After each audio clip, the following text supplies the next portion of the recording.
सुगंधा और उसकी सास कांता के बीच एक अजीब सी जंग रहती थी। ये जंग थी किचन में कौन ज्यादा अच्छा काम करेगा और घर के सदस्यों के दिल जीतेगा। और उनकी इस जंग में हमेशा कुर्बान होते थे उनके दोनों पति। कैसे?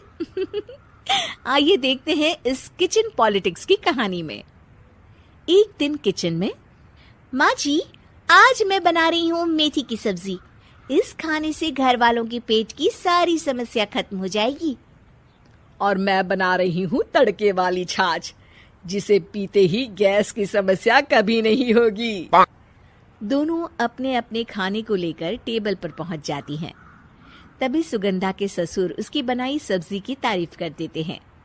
अरे वाह, मेथी की सब्जी भी बनी है, बड़ी ही स्वादिष्ट है। वाह बहू वाह। अरे बहू, लेकिन इसमें इतनी सारी मेथी बर्बाद करने की क्या जरूरत थी?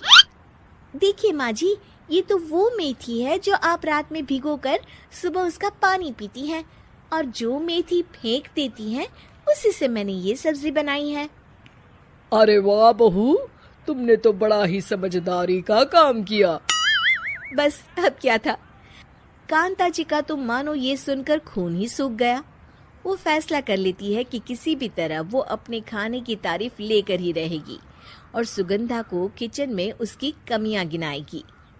कांता फ्रिज खोलकर देख रही होती है और फिर सुगंधा से कहती है, अरे बहू, ये क्या, पूरा फ्रिज गंदा पड़ा है। तभी वहां सुगंधा का पति आ जाता है। वो सुगंधा को डांट कर कहता है, सुगंधा, तुम्हें कितनी बार कह रखा है कि वायरस फैल रहा है, साफ सफाई का पूरा ख्याल रखना है, लेकिन तुम किचन में इतनी गंदगी रखोगी तो कैसे चलेगा। सुगंधा सास की तरफ देखती है जहां वो मुस्कुरा रही होती है। सुगंधा समझ जाती है कि सास ने उससे बदला लेने के लिए ये सब किया है।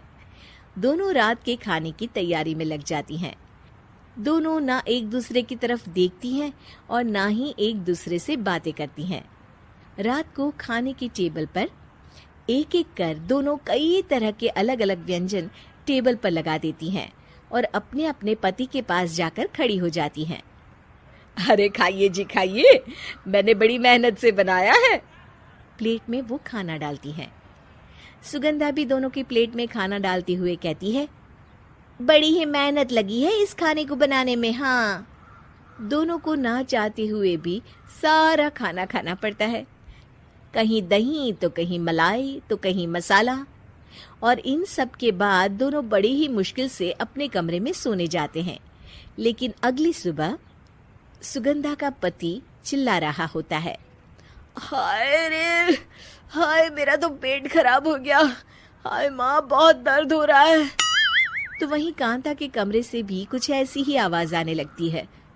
हे भगवान, इस सास बहू की लड़ाई हमारी जान लेकर रहेगी।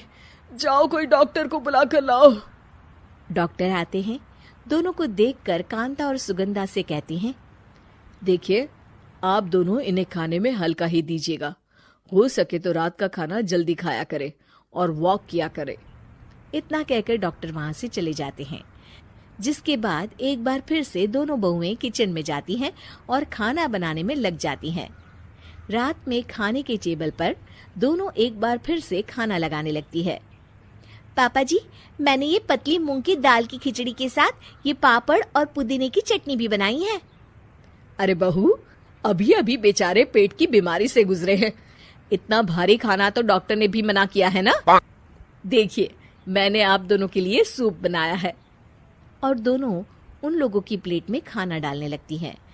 तभी दोनों एक साथ बोल पड़ते हैं, बस करो, हमें माफ करो, हमें नहीं खाना इस घर में ना खिचड़ी और ना ही सूप। हम इंसान हैं, एक वक्त में एक ही खाना खा सकते हैं। बस करो, हमें माफ करो, हमें नहीं खाना इस घर में ना खिचड़ी और ना ही सूप। हम इंसान हैं, एक वक्त में एक ही खाना खा सकते हैं। इतना कहकर वो दोनों वहां से चले जाते हैं। कहानी का अंत। आप लोग उम्मीद कर रहे होंगे कि अंत में सब ठीक हो जाएगा। नहीं जनाब, अगर सास बहू के बीच सब ठीक हो जाए तो आप ये सीरीज देखे ही क्यों?